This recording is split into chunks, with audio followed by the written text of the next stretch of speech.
Hello and welcome to News Now. I'm your host, Taylor Inman. We're going over the biggest headlines this week for Northwest Montana.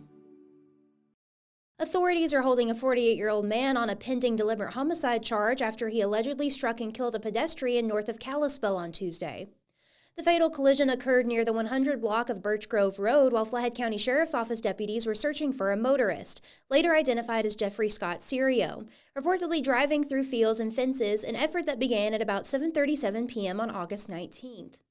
Shortly after arriving, they learned that the suspect's vehicle had struck a man on foot just north of the search area, according to officials.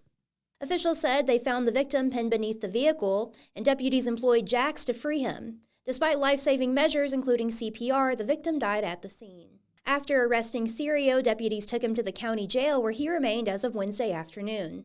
The case remains under investigation by the Sheriff's Office and its crime scene team in conjunction with Montana Highway Patrol.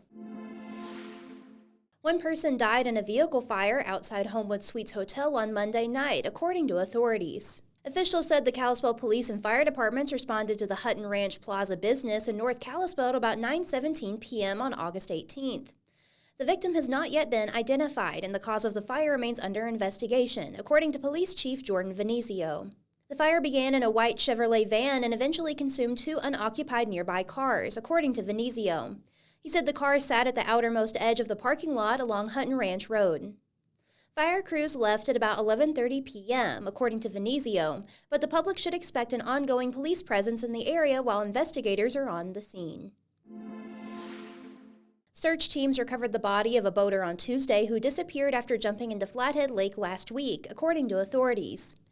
67-year-old David Easterly of Mill Creek, Washington, vanished after leaping from his boat into the water near Blue Bay at about 4:30 p.m. on August 16th, according to Lake County Sheriff Don Bell. He said another individual on the vessel alerted the authorities, who subsequently launched the search effort. Bell said teams located and recovered the man's body at about 2 p.m. on August 19th. It has since been taken to the Montana Medical Examiner's Office for an autopsy.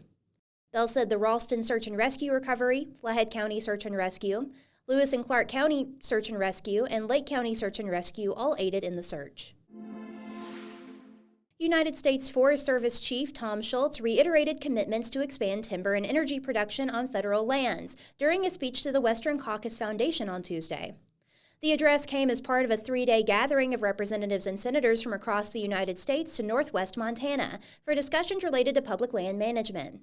Schultz's keystone address at the lodge on Whitefish Lake on August 19th reaffirmed the Western Caucus Foundation's commitment to what it terms active multiple-use management of U.S. forest land. Schultz said, quote, "There have been numerous executive orders making it very clear where this administration stands on resource development. We are focused on multiple-use management. That's what we're doing. We're back to basics," end quote. Schultz said that he intends to follow all executive orders handed down by President Donald Trump, including a recent mandate to increase American timber production by 25% over the next 4 to 5 years. More than 30 mills in western Montana have closed since 1990. The company cited a myriad of reasons for the closures, including fluctuating lumber prices, labor shortages, and increased cost of living, but Schultz focused his own arguments on the need for a consistent timber supply. Schultz alluded to several strategies for increasing timber supplies, including stripping down federal regulations and driving decision-making down to the local level. One example of that, he said, is a shared stewardship agreement that the state of Montana and the U.S. Forest Service signed in June. Under the agreement, the state will assume responsibility for managing at least 200,000 acres of federal forest lands in Montana with a focus on areas with marketable timber. Schultz said officials are meeting this week to identify the specific area that will fall under state management. In addition to resource extraction, Schultz emphasized the Forest Service's role in wildlife mitigation, including preventative measures like prescribed burning and fuel reduction projects and what he described as a full suppression mandate for active wildfires. But pressed on the terms of that mandate, Schultz acknowledged the suppression strategy for fires depended on a variety of factors, including topography, nearby structures, and weather conditions. In cases where a fire is difficult to reach or likely to burn out naturally, he said the agency may elect for a less aggressive approach that prioritizes monitoring and maintenance. He added that the agency intends to move forward with efforts to repeal the so-called roadless rule in the coming weeks to open more areas for fuel reduction projects. More than 1.1 million acres of forest land in northwest Montana are currently designated as inventoried roadless areas under the rule which restricts timber extraction in certain development projects. Under current law, road construction in inventoried roadless areas is permissible for reducing the likelihood of uncharacteristic wildfire. Secretary of Agriculture Brooke Rowlands first confirmed plans to remove the designation on June 23rd.